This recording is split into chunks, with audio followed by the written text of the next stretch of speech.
Bati, where we talk about all the important, hard-hitting issues at hand in the Pacific and around the world. I think.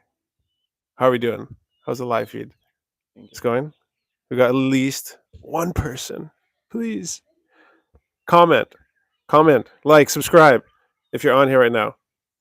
3 people died in an accident in Singatoka last night. Okay, you guys gotta slow down. Also, okay, for drivers out there in Fiji, when you're going around blind corners and you can't see the other side, stay on your side of the road. Just stay on your side of the road. Don't cross over. It's not a racetrack. We don't have to hit the apex and like try to like shave like 2 seconds off our lap time. It's not what we're doing. So every time, especially on Coral Coast, I'm not surprised this is in Singatoka. Where's this? Narata Village. So like stay on your side of the road, please. I don't know what exactly happened, but so many times I go around blind corners like on the highway and people are just in my lane, just hanging out. Like so just please stay on your side of the road. Um oh yeah, I want to talk about this today. So there's been a lot of feedback, or maybe okay, maybe it's just like I'm noticing it. But one thing I noticed with politicians, and I know we said we weren't going to get into politics on this, but like I want you guys to keep an eye on it because I found it really, really interesting when politicians go and visit different working class groups. Like if they go to a tech business, they're gonna get like, kind of like business casual. Like how techies like to dress, right? Like might have button up shirt and then like one button undone on the top. But if they go to like church, then they're like all done up.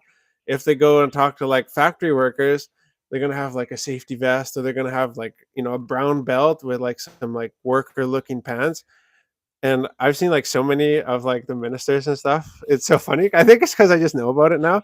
Like you see the ministers going around now, and like they're in like the cleanest. Like so, I have a lot of friends who used to work in the oil fields and like on the mines. I used to work in construction, and the thing like a greenhorn or like a person who's like new on the job because their hard hat doesn't have any scratches on it and it's perfectly clean. So like everybody who's new on the work site, they have brand new boots and they have a brand new hard hat. You see like some of these guys like trying to like fit in, like because it does help if you dress like for the crowd, right? So you see like a lot of like the ministers going around like touring like factories or like going like checking out different like mines or like on the roads and like in different places. They're like on these like steel toe boots, safety, and like hard hat, and there's like Picking up a rubbish.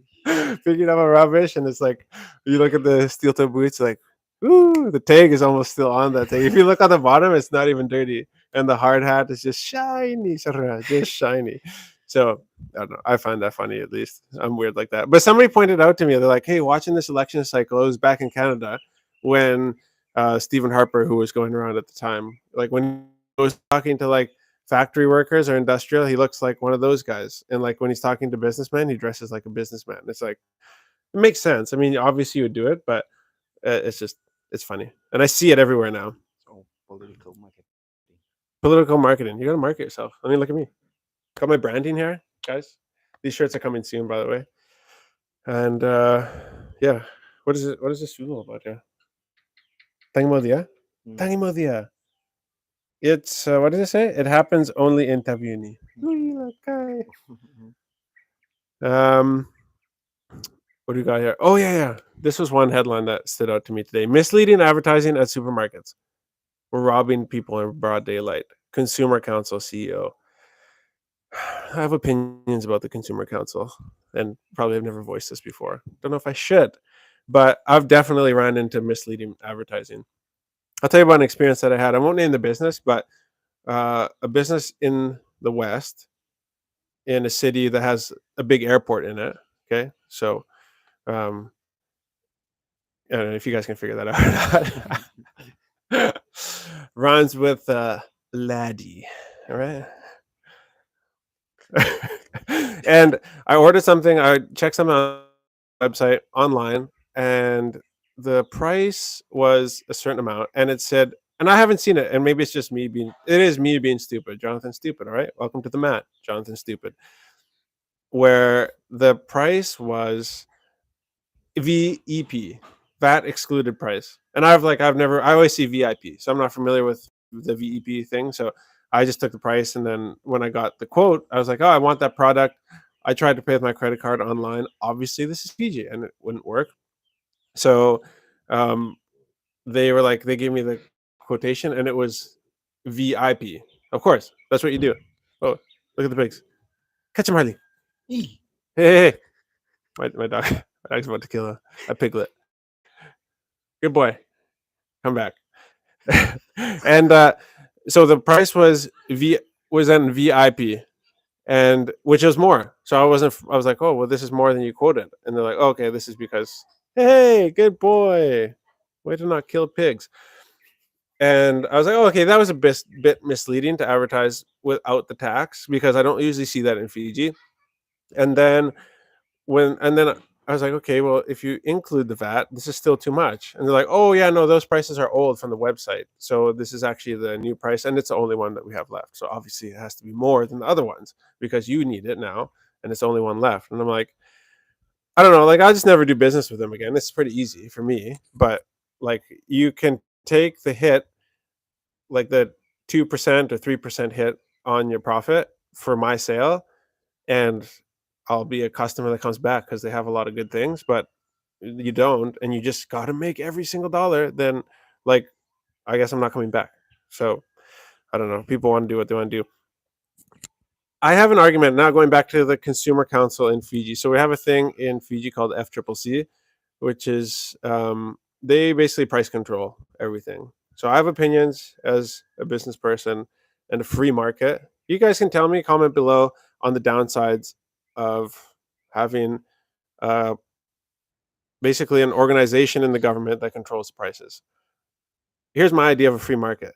If I have a business and I sell fuel, okay, I sell premix, I sell super, which is gasoline, and I sell diesel, and there's no price control on it, then I'm going to charge a lot. Yeah, I'm going to gouge you. But you know what somebody else is going to do? They're going to look at it and realize that, hey, they can bring it in for a certain price and they can charge less and undercut me. And so that's a free market. Then they undercut me, then all of my customers start going to that guy. So now I try to even out with him or I undercut him and we go back and forth. The same, I think what the reason that the FCCC or Consumer Council exists in Fiji is because of like what, like flour. There's like two companies, FMF and Punjas, in Fiji that control the price of flour. So basically, because they're such big companies, even if somebody wanted to import flour, they couldn't compete with them because they've existed for so long. So they almost have a monopoly. So they have to price control them. Otherwise, those two guys could just get into the same mindset and work with each other, and then just gouge all of Fiji. So I think that's the reasoning with monitoring or putting caps on a market is that there is no end to it. Once you start, you can't stop because then everything, and what we see now is basically everything is price controlled. And for that reason, I don't get into like this. I have no interest in getting into the supermarket game because there's almost like even cans of tuna, like you're limited on what you can sell like a packet of noodles for, or like everything, even in the hardware business, like timber has a fixed price. You can go no higher than. It was kind of like what we were talking about yesterday on Matt, was how sugarcane, the inputs would into sugarcane, and I was like, no, I'm not really interested, at least not at this time, because there's only one buyer. It's FSC.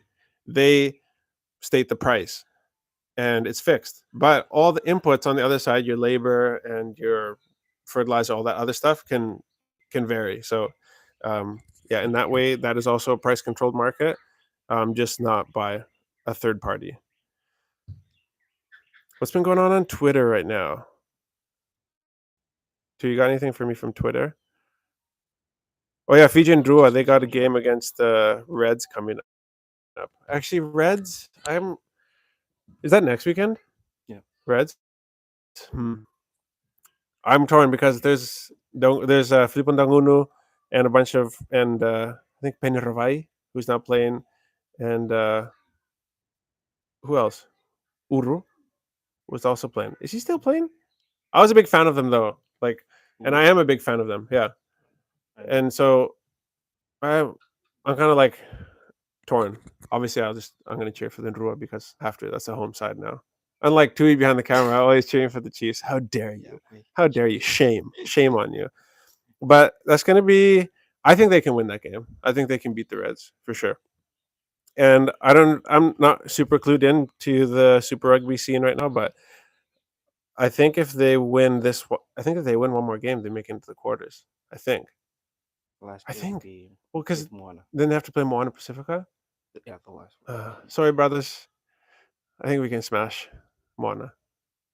I don't know, dude. I don't know. I don't know actually because I'm not gonna lie. So all my brothers and sisters from Samoa and Tonga and like, you guys actually did better against. Who did they play? Who did they play The this last last game. weekend? So the team that they beat Yeah. this weekend, this last weekend, Highlanders. yeah, Highlanders. Yeah. Yeah, Mm, Highlanders thrashed us the mm, week before. mm. So I don't know. Rugby math doesn't always work out. So I don't know who's gonna win that game. Actually, forgive me Yeah. for jumping to conclusions. And oh yeah. We got some public holidays coming back now, guys, which is just great for parents who have their kids in school and both work out of the house. But it is good. I am glad they're bringing back Sukuna Day and what's the other one? Girmit Day. Gripping day. Yeah, Girmit Day. So I don't know. I think that's good. I think it's important to. It was weird that it was gone. Like I wasn't familiar with the fact that it was a thing that was taken away. So I think it's cool that they bring it back. Um, and I think that, but what needs to be emphasized by them is like the reason that they're bringing the things back, and I think they're doing a good job of that. At least I see that online. I see it all over the news sites about them bringing back the different the different holidays. So I think that's good. Um, and the kids will be excited as well. And I'm super excited for them after 2 weeks of holiday. We're like halfway into the first week, and I cannot wait for the next 2 extra days that they're gonna get. Um, that's I'm joking. I'm joking. Oh yeah, did you see that Marine who just dummied that guy in the subway?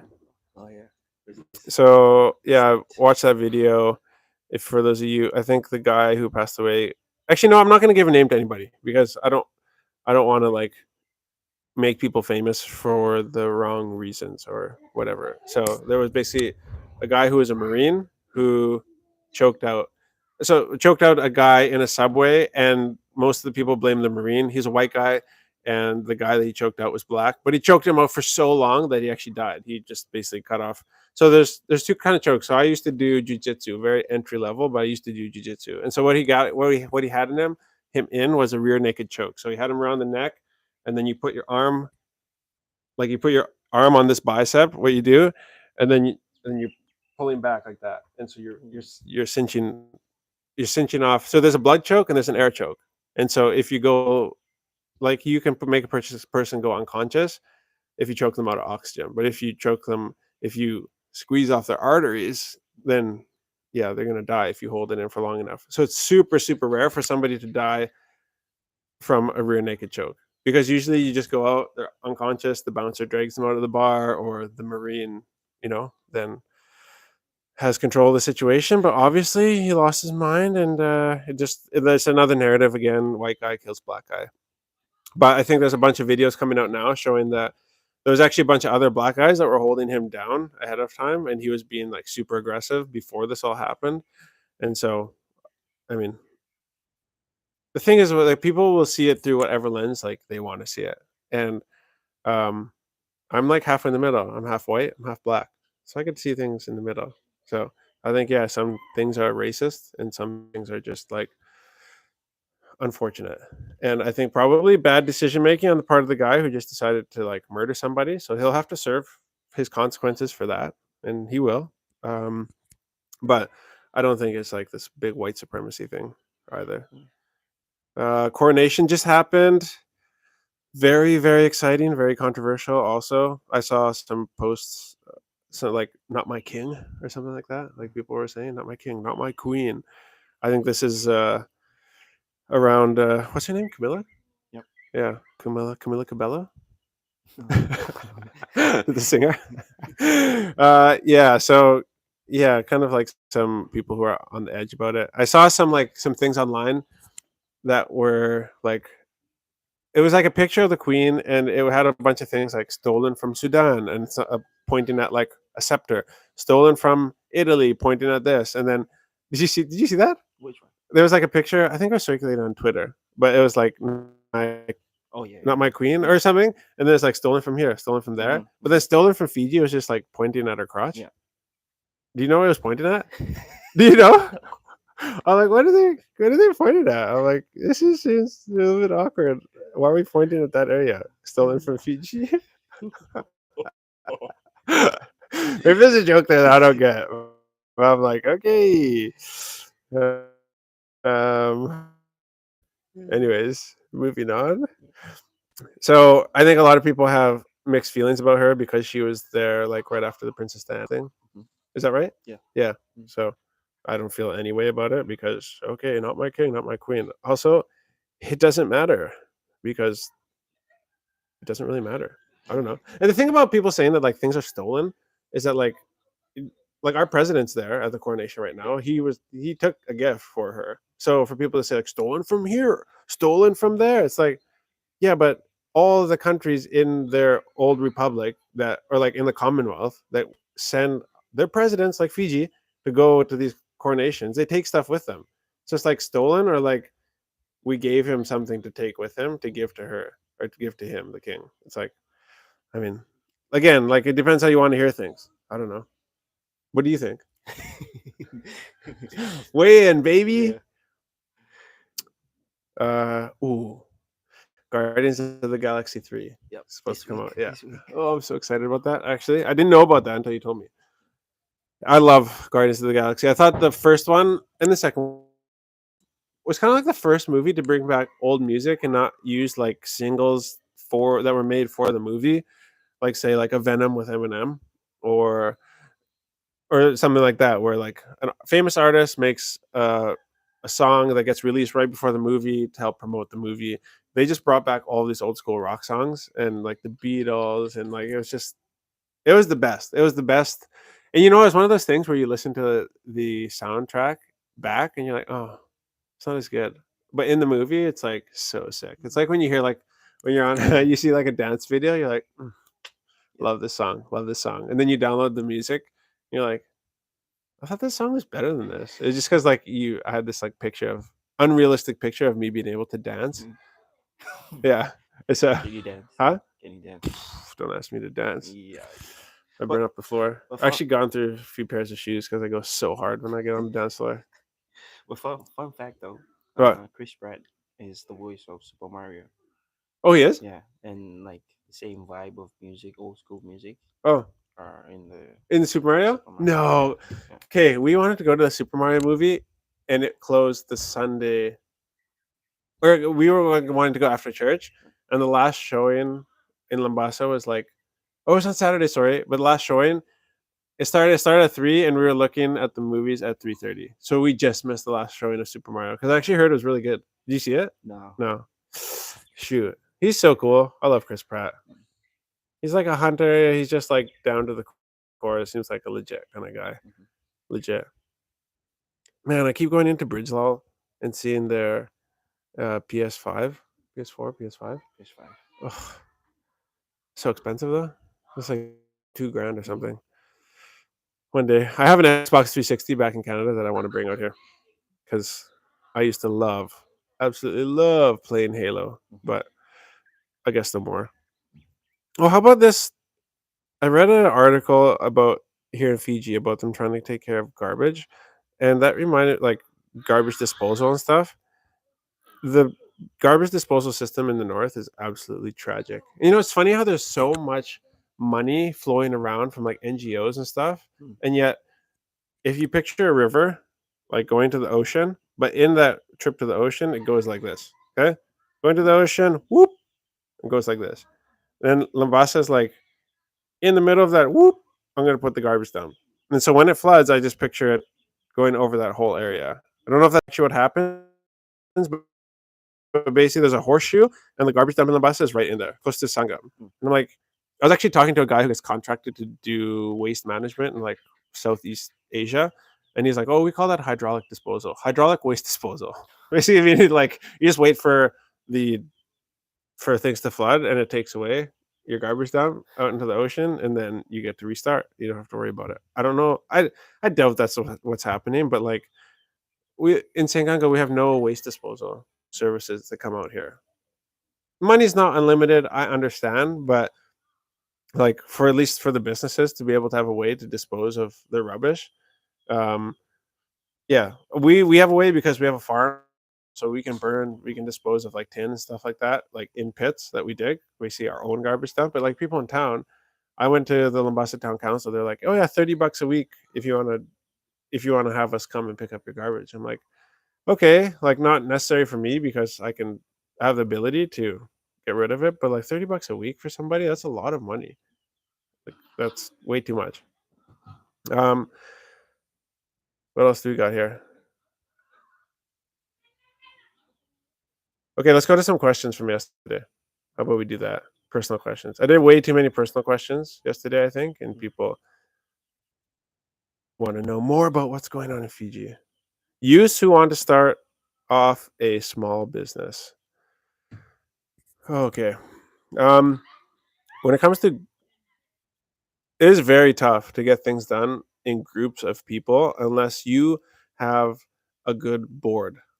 Okay, so like if you're talking about doing things as a Matangali or as like which is a clan in Fiji or anywhere if you're in the Pacific or wherever you are in the world, like it's going to come down to the group of people who control the decisions. And so you need to have a very driven and well aligned group of leaders to make that thing happen. So do whatever you want, but like the leadership has to be on board, and the leadership has to be pushing for the vision and pushing for the action of whatever group this is. So like I see it all the time, even where we are right now, and in the businesses that we run. If if we don't move things forward, things just don't move. You just keep idling, and nothing happens. So I would say, yeah, that's what I'd say. You used to want to start off a small business. Identify who are the most influential, the most responsible youth amongst you, and take it from there. Get a board. You can do this yourself. Like you guys don't have to go and get certified and whatever. Create a leadership board. All sign the paper as a group and appoint a board to like lead you guys. Like that's what the world is waiting for is for people to actually like own things and go for it. You got any comments or anything? From Maureen Smith. How do I find your pizza shop? I drove through Sekanga twice today and couldn't find it. Oh, yeah. Yeah. So we're gonna be working on that with our signage and everything. But basically, when you come into Sanganga, no matter what way you're coming from, the police station is there's only one junction in Sanganga. The side of the road that the police station is on, you turn in that direction. So if you're coming from Lambasa, you're gonna turn right. If you're coming from Sabu Sabu, turn left. And you're gonna go after you make that turn. It's only about 200. I think it's 200 meters down the road across from the primary school.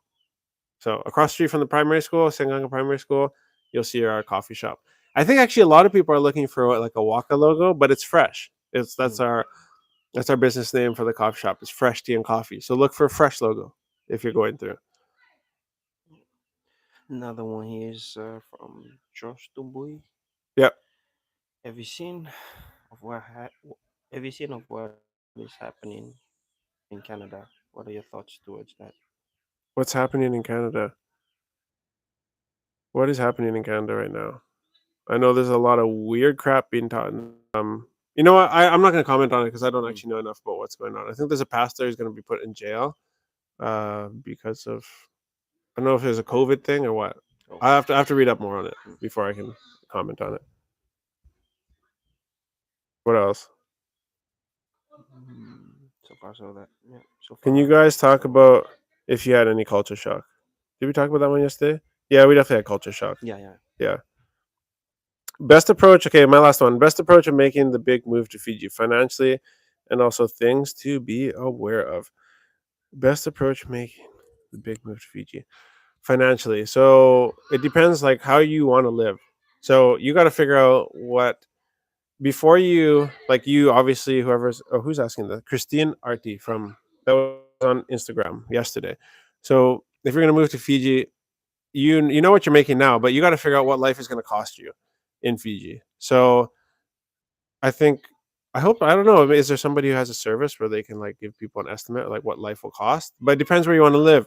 Like Fiji has so many different faces for. I'm sure like everybody. I'm probably like beating a dead horse of this one, but like you can live in Fiji and live in Denarau. Like there's houses and stuff in Denarau. You can live there. That is part of Fiji. That is a Fiji that some people get to experience. Okay, that not only expats experience, but Fijians live there. Okay, you can live in Suva. That is a different Fiji. Okay, then there's different parts in Suva that will give you a different Fiji. You can live in Vanuatu, where we live in the village right now, and that is a different part of Fiji. So you got to figure out like what you're looking to do in Fiji. Where do you want to live? Why are you moving back to Fiji? And then go from there, because you have to figure out what your fixed expenses are basically, I think. Um, I didn't actually save this, but I Oh, remember like there's like three, four. A lot of people been asking like, what are the chances of collaborating with some of the YouTubers or like influencers in Fiji, like Ure Tambua from Muturik? yeah, I'd love to. Yeah, I think it's awesome. I'd love to.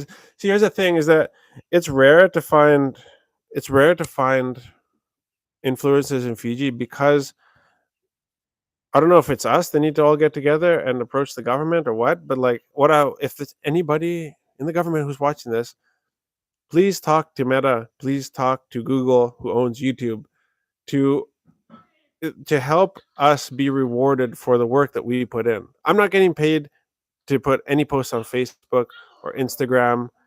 Like, so that is because there are laws in line, or things that like you guys have to do work with Meta before they can basically set up a business. Meta being who owns Facebook and Instagram. What I'm trying to say is, if influencers could make money in Fiji, you would see a lot more of us, and we would take Fiji to the world. So I think it's a fact from like the top. You guys don't recognize that like social media is power, and a place like Fiji, it needs to look sexy, right? We need to market ourselves in a way that like attract. And I'm not saying sexy like thongs and bikinis. I'm saying like sexy like off grid, like what we're doing right now. I'm recording a podcast, and there's like 10 people playing rugby in the background. That's sexy. That's cool, right? That's Fiji. But like the fact that like I don't get to make money when I put all this effort into making this content, it's like I still have to go have a day job, and so it's hard. So if we could encourage content creators to make content in Fiji, I think we get a lot more of us. For those who are out there, there's like Uraya Tambua, who else? Shanya Singh, just naming the big ones. There's Dan Fiji. Dan Fiji. Uh, yeah, I don't know. There's a bunch of people, and yeah, I think it'd be fun to collab. Mm. And yeah, I just think that they got to take care of that first. So I don't know if somebody can point us in the right direction to somebody who can help get like, it's different for us, because we're using social media as a way to. My mission in Fiji is to create employment opportunities. Okay, so I'm not coming here to be an influencer. I'm coming to use social media to create influence, so that you guys know me, and when I start a business, you guys come and buy from my business, because you know me. You know that I'm honest. You know that I'm a dad to two boys. Like, you guys feel like you know the owner of the business, even though we might not actually know each other. So, but it might be different for creators who actually want to make a living full time doing content creation, which is awesome. But I'm kind of coming an entrepreneur using social media to try to create jobs in Fiji, so people don't have to leave, so they can support their families and stay here in the village. On that note, I think we're going to end episode 2 of On the Mat. Catch us here tomorrow around the same time. We'll see you guys later. Peace.